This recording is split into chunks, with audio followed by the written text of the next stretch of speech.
বড় ধরনের শাস্তির মুখোমুখি হতে যাচ্ছেন ভুয়া মুক্তিযোদ্ধারা।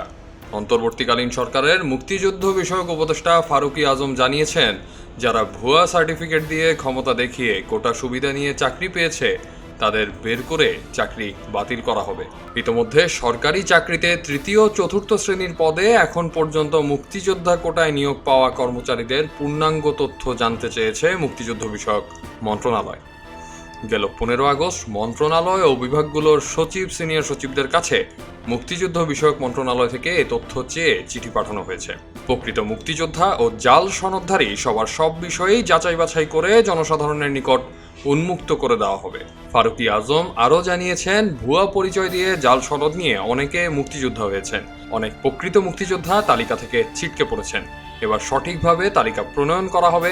যারা মিথ্যা তথ্য দিয়েছেন, প্রতারণার আশ্রয় নিয়ে তারা এতদিন রাষ্ট্রের ভাতা ভোগ করেছেন, রাষ্ট্রের সঙ্গে প্রতারণার জন্য তাদের শাস্তি ভোগ করতে হবে। এর আগে গেল 15 আগস্ট মন্ত্রণালয় পুনঃ গঠনের আভাস দেন এই উপদেষ্টা। তিনি জানান, কোটা সংস্কার আন্দোলনের কারণে মুক্তিযোদ্ধাদের বিষয়টি প্রধান হয়ে এসেছে। জাতীয় এবং আন্তর্জাতিকভাবে মুক্তিযোদ্ধারা ইমেজ সংকটে পড়েছেন।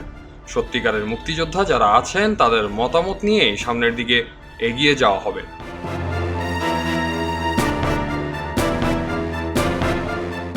বিগত আওয়ামী সরকারের আমলে ভুয়া মুক্তিযোদ্ধা সনদধারীদের সংখ্যা ব্যাপক হারে বেড়ে যায়। অর্থের বিনিময়ে বা ভুয়া তথ্য দিয়ে অনেকেই সনদ বাগিয়ে নেন। সেই জাল সনদ দিয়ে সরকারের বিভিন্ন সংস্থায় চাকরিও পান অনেকে।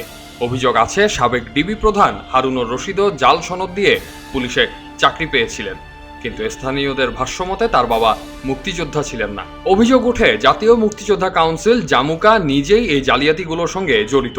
মুক্তিযুদ্ধ মন্ত্রণালয় সম্পর্কিত সংসদীয় স্থায়ী কমিটির সদস্য ও স্বতন্ত্র সংসদ সদস্য আব্দুল লতিফ সিদ্দিকী গেল 11 জুলাই এ অভিযোগ উত্থাপন করে জানান, 2017 সালে যাচাই বাছাইয়ের মাধ্যমে নতুন করে মুক্তিযোদ্ধার তালিকা প্রণয়নের পদক্ষেপ নেয় জামুকা।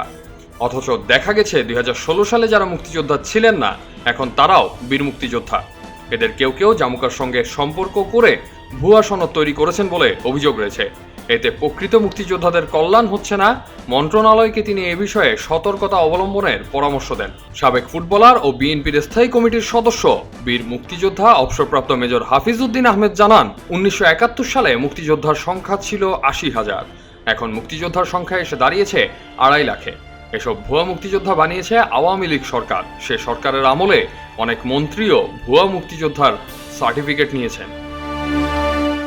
আহমদ সিফাত, খবরের কাগজ।